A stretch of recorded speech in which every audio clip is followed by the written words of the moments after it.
قرآن کے ساتھ قرآن کی مثل ان کے ہاں عقیدہ ہے۔ قرآن کا چیلنج ہے ساری دنیا کو کہ تم اس کی 10 آیتوں کی مثل نہیں بنا کے سکتے۔ ان کا عقیدہ ہے کہ قرآن اور مثلہ معہو، اس کی مثل اس کے ساتھ، یہ تمام روایات کے جو مجموعے ہیں یہ قرآن کی مثل قرآن کے ساتھ۔ مقام کیا ہے ان کا؟ یہی پھر مودودی مرحوم رسول اللہ نے جو کچھ استاد کی حیثیت سے بتایا اور سکھایا ہے وہ بھی اسی طرح خدا کی طرف سے ہے جس طرح قرآن خدا کی طرف سے ہے۔ اس کو غیر از قرآن کہنا صحیح نہیں ہے، تو بن گئے نا 2 قرآن الگ۔ وہ مثلہ معہو کا عقیدہ۔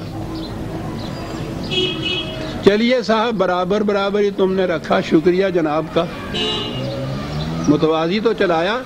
کہنے لگے نہیں صاحب اور سنیے، اس کے بعد یہ ہے کہ قرآن اور حدیث جب برابر آئیں اور دونوں میں تضاد ہو تو حدیث قاضی ہے قرآن پر، فیصلہ وہ ہے جو حدیث کے اندر ہے، قرآن کا نہیں۔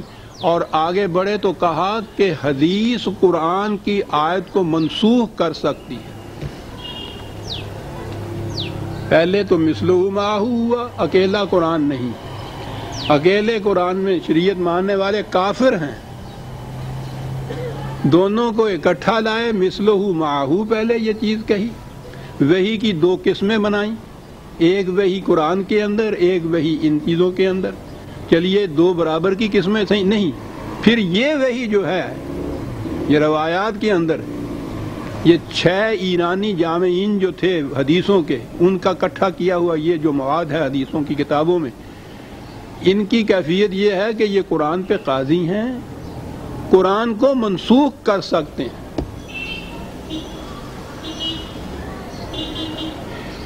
ایک حدیث یہ چلی آ رہی تھی کہ رسول اللہ نے فرمایا کہ میرے قول کو قرآن کے سامنے لاؤ، اگر وہ اس کے مطابق ہے تو اسے میرا قول سمجھو، اگر وہ اس کے مطابق نہیں ہے تو میرا قول نہیں ہو سکتا۔ نظر آتا ہے کہ چمک رہی ہے یہ روایت کہ حضور کی یہ ہوگی، وہ بالکل صحیح ہے۔ اس حدیث کو لے کے یہ اعتصام اہل حدیث کا یہاں سے نکلتا ہے آرگن۔ انہوں نے فرمایا کہ یہ حدیث صحیح ہو ہی نہیں سکتی۔ رسول اللہ اور یہ فرمائیں کہ میرے قول کو قرآن کے سامنے لے آؤ اور اس کے خلاف ہے تو رد کر دو۔ انہوں نے کہا لا حول ولا، کیا کہہ رہے ہو تم؟ اندازہ لگائیے کہاں کھڑے ہیں آپ۔ پھر میں نے کہا ہے نا کہ آپ اسباب زوال امت جو ہے اس کی تحقیق کر رہے ہیں۔ قرآن کہتا ہے کہ کرہوا ما انزل اللہ، بس ایک سبب ہے اس امت کی تباہی کا۔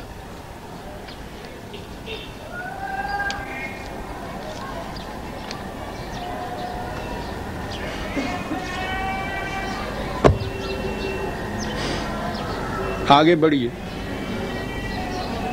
یہ تو انفرادی کوششیں تھیں۔ ہمارے ہاں آج کل اسلامی قوانین، اسلامی نظام، اسلامی مملکت بہت چرچا ہو رہا ہے۔ اسلامی قوانین بھی نافذ ہوئے، ان میں زکوٰۃ سے متعلق بھی ایک قانون ہے۔ حکومت کی طرف سے وہ قانون آرڈیننس کے ذریعے سے نافذ ہوا کہ اس طرح سے زکوٰۃ کاٹی جائے گی۔ ایک فرقہ نے، شیعہ حضرات نے اس کے خلاف احتجاج کیا کہ ہم نہیں اسے تسلیم کرتے، انہیں ایگزمپٹ کرنا پڑا، مستثنا قرار دے دیا کہ آپ لوگ اپنی فقہ کے مطابق جو عمل ہے آپ کر لیا کریں۔ یوں گئے نا۔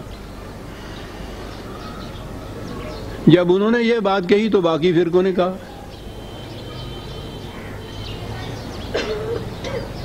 کہ ہمیں کیوں نہیں رعایت دی جاتی۔ آئین میں تبدیلی کرنی پڑی اور کہنا پڑا کہ ہر فرقہ اپنی اپنی فقہ کے مطابق کر لے۔ چلیے جی، اب اس میں یہ چیز آئی کہ وہاں جو زکوٰۃ کاٹنے والی مشینری ہیں، ادارے ہیں، انہیں لکھ کے دے دیجئے کہ میں فلاں فقہ کا پابند ہوں، اس لیے مجھے اس آرڈیننس سے مستثنا قرار دیا جائے، میری زکوٰۃ نہ کاٹی جائے۔ تو یہ لکھ کے دینے سے وہاں سے وہ مستثنا قرار دے دیتے تھے، ایکسیپٹ کر لیتے تھے۔ اس دور میں بھی ایسے لوگ بستے ہیں، ابھی معلوم نہیں ان کو ختم کیوں نہیں کیا گیا اس سے پہلے۔ انہوں نے لکھ دیا کہ میں فقہ قرآنی کا قائل ہوں، اس کی روح سے مجھ پر یہ آرڈیننس عائد نہیں ہوتا، مجھے مستثنا قرار دیا جائے۔ جواب دیا گیا کہ کیا کہہ رہے ہو، یہ کیا ہوتی ہے فقہ قرآنی؟ فقہ حنفی کا ہو، فقہ شافعی کا ہو، فقہ مالکی کا ہو، فقہ حنبلی کا ہو، فقہ جعفری، فقہ قرآنی ہیں؟ اور مسترد کر دیا کہ یہ تسلیم نہیں کی جا سکتی۔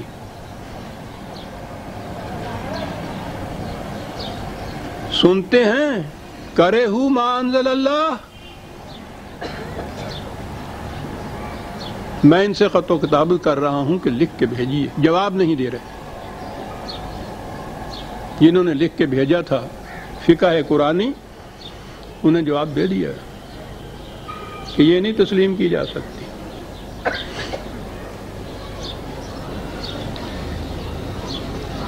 دیکھ رہے ہیں قرآن کی آیتیں؟ جی پھر سنا دوں۔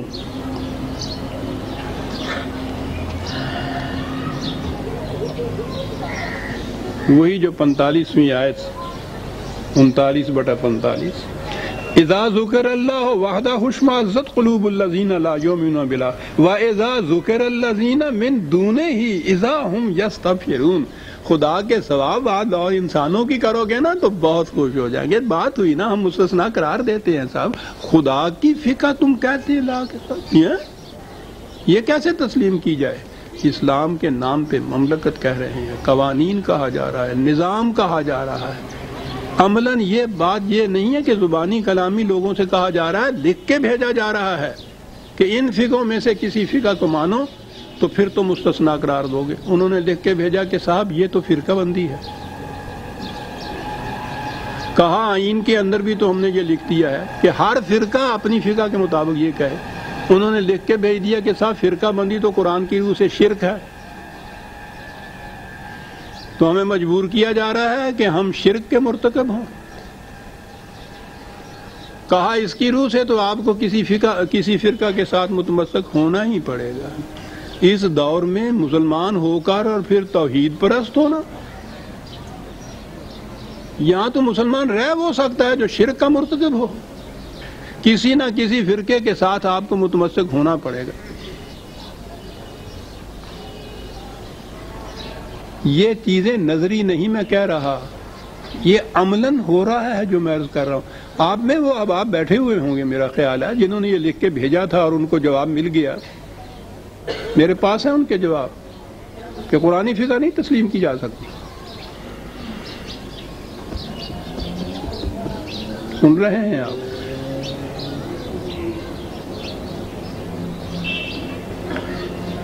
وہ ایک ہانگ کانگ سے آیا، وہ غیر مسلم ایک صحافی، اس نے آ کے رجم کے متعلق انٹرویو لیا ہمارے صدر محترم سے، اور انہوں نے رجم کے متعلق یہ سوال کیا کہ اس کو سزا آپ کہہ رہے ہیں، تو انہوں نے کہا کہ ہاں یہ سزا ہے، یہ قرآن کے۔ وہ غیر مسلم صحافی اس نے کہا کہ قرآن میں تو یہ نہیں ہے۔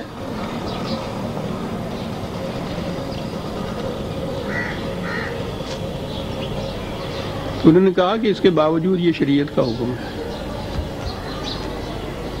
وہی جو میں نے ابھی عرض کیا تھا نا،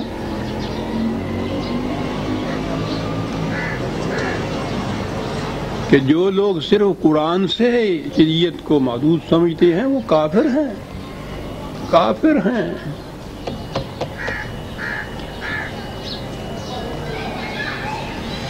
صرف قرآن کو کافی سمجھتے ہیں تو گویا ایسا ہے جیسا یہ ان لوگوں کے اپنے ذہن کی کوئی افتراء ہے، خود تراشیدہ کوئی ان کا عقیدہ ہے، ایسا عقیدہ جو بالکل اسلام کے خلاف ہے۔ قرآن کو کافی سمجھتے ہیں یہ لوگ، یہی کہا ہے انہوں نے۔ حدودی مرحوم نے یہ کہا کہ یہ صرف قرآن سے قانون اخذ کرنا چاہتے ہیں، کہ گویا قرآن کو کافی سمجھتے ہیں۔ انہوں نے کہا جو ایسا سمجھتا ہے وہ مسلمان نہیں، وہ کافر ہے۔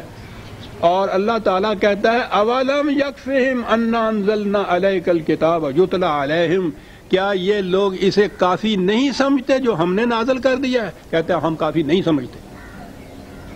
بیٹھے رہو لے کے اپنی کتاب کو۔ کہتا ہے کیا یہ لوگ اسے کافی نہیں سمجھتے؟ یہ آپ کے ہاں کے اس دور کے مجدد اور محدث اور مفسر ہیں عزیزان من، اسلام آپ کو دینے کے لیے آئے ہیں، اسلامی قوانین بنتے ہیں۔ کہتے ہیں کہ یہ کہنے والا کہ قرآن کافی ہے کافر ہے۔ قرآن یہ اللہ تعالیٰ یہ کہتا ہے کہ کیا یہ ان کے لیے کافی نہیں ہے کہ ہم نے قرآن نازل کر دیا؟ کہتے ہیں کافی نہیں ہے۔ قرآن کے ساتھ انسانوں کو ملانا پڑے گا، اور ملانا اس طرح سے پڑے گا کہ قرآن تو پھر تلاوت کے لیے رہ جائے گا، احکام سارے ان کے ہوں گے، قرآن کے خلاف احکام سارے جو نازل ہو رہے ہیں۔ میں نے انہوں نے پوچھا شریعت، وفاقی شریعت کو میں نے لکھا کہ آپ کے ہاں یہ اصول بنایا ہے کہ کتاب اور سنت کے مطابق جو قانون ہوگا وہ اسلامی ہوگا، جو اس کے خلاف ہوگا وہ اسلامی نہیں ہوگا۔ میں نے کہا یہ بتائیے کہ اگر ایک قانون قرآن کے خلاف ہو اور سنت کے مطابق ہو، اس کو غور سے سنیے جو میں کہہ رہا ہوں، شرط یہ ہے کہ قرآن اور سنت دونوں کے مطابق ہو تو اسلامی ہوگا، خلاف ہو تو اسلامی نہیں ہوگا۔ میں نے کہا اگر ایک قانون قرآن کے خلاف ہے اور سنت کے مطابق ہے، اس کی پوزیشن کیا ہوگی؟ اسلامی ہوگا یا غیر اسلامی ہوگا؟ کہا مثلاً، میں نے کہا مثلاً وصیت کا قانون قرآن کریم میں بالتصریح یہ لکھا ہے کتب علیکم اور حقا علی المتقین، پورے مال کی وصیت کر سکتا ہے جس کے حق میں چاہے کر سکتا ہے، قرآن یہ کہہ رہا ہے۔ حتیٰ کہ جب اس نے وراثت کے احکام دیے، تقسیم کیا وراثت کی روح سے، ہر ترکے کے حکم کے ساتھ کہا من بعد الوصیت، وصیت پوری کرنے کے بعد اگر کچھ بچتا ہے تو اس پہ یہ حکم لاگو ہوگا۔ 3 دفعہ وہ حکم آیا ہے، تینوں بار قرآن نے اس کو ریپیٹ کیا ہے۔ وضاحت ملاحظہ فرماؤ، کہیں ایک دفعہ نہیں کہا بیٹے کو اتنا، بیٹی کو اتنا، بیوی کو اتنا، یہ اور اس کے بعد من بعد الوصیت، یہ ہوتا ہے وصیت کے بعد اتنا ہے۔ وصیت کیسے لکھی جائے گی، کیسی لکھائی جائے گی، پوری ایک لمبی چوڑی آیت اس کے متعلق، اتنا واضح اور اہم حکم۔ آپ کے ہاں کی فقہ کا مسئلہ جسے وہ کہتے ہیں کہ ایک حدیث میں مبنی ہے کہ نہیں صاحب، وصیت صرف 1/3 میں کی جا سکتی ہے اور وہ بھی وارثوں میں سے کسی کے حق میں نہیں کی۔ میں نے کہا یہ گلیئرنگ ایسی واضح مثال ہے کہ قرآن کے خلاف، اور آپ کہتے ہیں کہ یہ ایک روایت کے مطابق ہے، یا فقہ کا آپ کے ہاں لا یہی ہے، اس کے مطابق ہے۔ یہ بتائیے کہ یہ قانون جو ہے یہاں رائج، یہ اسلامی ہے یا غیر اسلامی؟ وفاقی شرعی عدالت سے میں نے ریکویسٹ کی ہے لکھ کر۔ بڑا مشکل سوال ہے، مشکل کس لیے ہے؟